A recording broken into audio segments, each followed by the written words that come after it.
Bom, uma breve introdução sobre o meu trabalho. Eu sou advogado criminalista, sou sócio do escritório Henrique Batista Advogados Associados, que é um escritório de atuação exclusiva na área criminal. A gente só trabalha com isso, é um escritório que tem 30 anos, né, com foco principal em atender as demandas de empresas que se veem envolvidas aí de alguma forma com direito penal, seja na qualidade de lesadas, vítimas de algum crime, seja na qualidade de investigadas ou acusadas pela prática de algum crime também. Eu sou graduado em Direito pela PUC, com ênfase em Direito Penal. Sou pós-graduado em Direito Penal Empresarial e Criminalidade Complexa pelo IBMEC e pós-graduado em Processo Penal e Garantias Fundamentais pela Academia Brasileira de Direito Constitucional. Bom, vamos ao que interessa, né? Queria saber de vocês. Vocês sabem qual que era o maior medo do empresário durante a Operação Lava Jato? Ser preso? Alguém mais aqui se arrisca?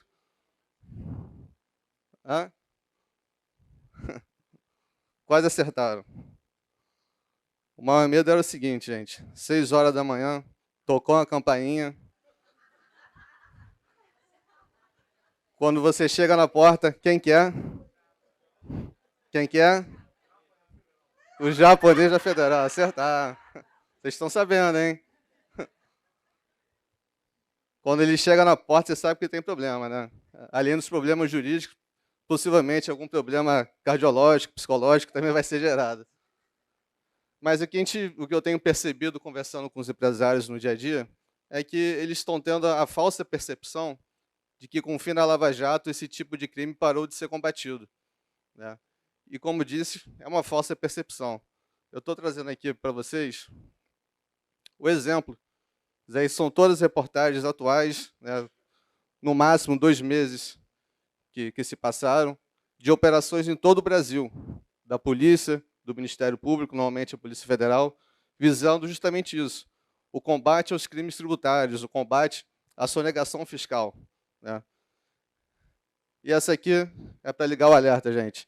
A Receita e a Polícia Federal apertam um cerco à sonegação de tributos. Ou seja, muito contrário do que as pessoas estão pensando, de que acabou, com o final da Lava Jato, acabou a investigação, o combate a esses crimes. O que a gente vê, na verdade, é cada vez mais esse tipo de operação contra os empresários, né? Praticamente toda semana a gente vê no noticiário alguma operação nesse sentido. Bom, mas o que é crime tributário? Dever tributo é crime? De forma resumida, para a gente estar falando de crime tributário, são dois requisitos. O primeiro deles é uma conduta fraudulenta por parte do empresário, e o segundo é um prejuízo gerado ao fisco. Tem que ter esses 2 requisitos. Se tiver só uma conduta fraudulenta sem gerar um prejuízo ao fisco, não tem crime tributário. Se tiver um prejuízo ao fisco sem uma conduta fraudulenta, né, a gente vai estar diante de um ilícito fiscal, mas não de um crime tributário. Mas então, assim, quais são exemplos de condutas que são consideradas crimes tributários para a gente ficar alerta no nosso dia a dia? Eu trouxe algumas. Existem vários outros exemplos, mas diante do tempo que a gente tem para a nossa conversa aqui, eu trouxe 5 exemplos. O primeiro deles é esse: omitir informação ou prestar declaração falsa às autoridades fazendárias. Por exemplo, deixar de declarar algum bem, algum ganho patrimonial. Prestar declaração falsa também, um exemplo muito comum, apresentar no imposto de renda recibos médicos falsos para ter algum tipo de benefício. Todas essas condutas são consideradas crimes. Segundo exemplo, fraudar a fiscalização tributária. E como assim fraudar a fiscalização tributária? Quando for solicitado algum documento, alguma informação, você deixar de passar, né, para o fisco, ou então passar algum documento falso para tentar, ali de alguma forma, atrapalhar de fato a fiscalização. Fraudar a fiscalização tributária é crime. Terceiro exemplo, deixar de fornecer ou falsificar nota fiscal. Isso é muito comum em pequenas empresas, pequenos negócios, né? Muitas vezes as notas fiscais não são emitidas justamente para conseguir diminuir o preço ofertado pelo produto ou serviço, tentando garantir aí uma vantagem no mercado.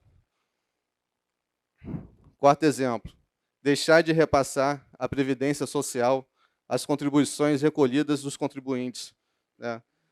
quando o empresário ele recolhe no salário dos empregados a contribuição social e não repassa a previdência, ele está praticando o chamado crime de apropriação indébita previdenciária, né? Ele se apropria daquele valor que deveria repassar para a Previdência e não repassa. Isso também, infelizmente, é muito comum e configura crime.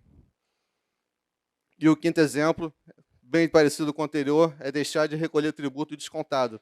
Eu trouxe esse outro exemplo para falar que não é só a contribuição previdenciária, mas todo o tributo, né, que é descontado e deixa de ser recolhido ao fisco, por exemplo, o ICMS.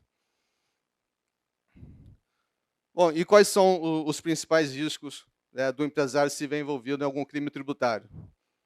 Bom, o primeiro deles, e o mais importante, é a prisão. As pessoas, às vezes, perdem a noção de que um crime tributário pode levar ela à prisão. Principalmente aí quando essas condutas fraudulentas elas estão sendo praticadas durante as investigações, né? Aí tem a chamada contemporaneidade dos fatos, que é justamente um dos requisitos para a prisão preventiva. Então, assim, fraudar a fiscalização tributária, deixar de recolher tributo, pode te dar um risco que é impagável, né? A prisão. O tempo que ficar preso, o tempo nunca volta. O dinheiro você pode recuperar, mas o tempo preso não. Segundo risco é o bloqueio patrimonial. Quando a gente fala de investigação ou ação penal, tem um risco muito grande, é que o juiz ele pode decretar o sequestro ou arresto de bens. Ou seja, basicamente ele pode bloquear todo o patrimônio daquela empresa que está envolvida no caso, dos sócios e até do grupo empresarial. Vocês sabem o que isso pode representar para o dia a dia da empresa? Como que ela vai continuar operando com tudo bloqueado? Na verdade, essa medida representa, na realidade, né, fechar uma empresa, acabar com a atividade, porque é absolutamente inviável operar com tudo bloqueado. E quando tem que ligar o alerta, gente, para ficar atento? Bom, o mais evidente é quando recebe uma intimação da polícia ou do Ministério Público, normalmente federal, né? Quando recebe uma intimação, é batom na cueca, já sabe que existe uma investigação ou uma ação penal em curso, né? Então tem que procurar um especialista para se aconselhar. Segundo, quando há uma execução fiscal. Mas por que quando tem uma execução fiscal? Porque nesses casos, o procedimento administrativo fiscal já terminou e foram constatadas irregularidades. Então, tem grandes chances, né, do fisco, ao final do procedimento administrativo, ter feito um documento chamado representação fiscal para fins penais, que, basicamente, ele pega a cópia de todo o procedimento administrativo e manda para o Ministério Público ou para a polícia investigar se houve a prática de um crime ou não. Terceiro, as empresas com grande passivo tributário, aquele passivo tributário quase impagável, tem que ligar o alerta que vai chegar um momento que a questão vai chegar na seara criminal, se já não está, né? E quando está em uma fiscalização tributária, que se forem constatados indícios, com certeza vai ser instaurada uma investigação criminal. Bom, mas o que fazer, né? Para o futuro, um compliance fiscal, né? Se cercar de bons advogados tributaristas, aqui a gente tem alguns que palestraram para a gente, bons contadores, né? Fazer tudo certo para evitar que essa questão chegue no âmbito criminal. E para o passivo, para o passado, uma advocacia especializada, né? Eu falo aqui advocacia especializada porque esse tipo de crime tributário ele exige do profissional um conhecimento técnico muito específico, né? A gente vê aí, ao longo dos anos, uma série de legislações, toda hora tem uma nova lei sobre o assunto, toda hora tem uma nova jurisprudência, um novo entendimento do tribunal, né?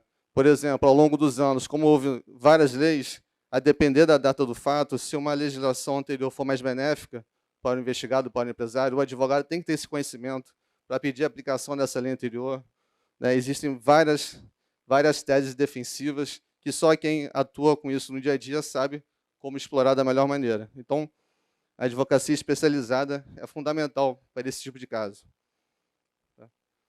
Bom, muito obrigado a todos pela atenção.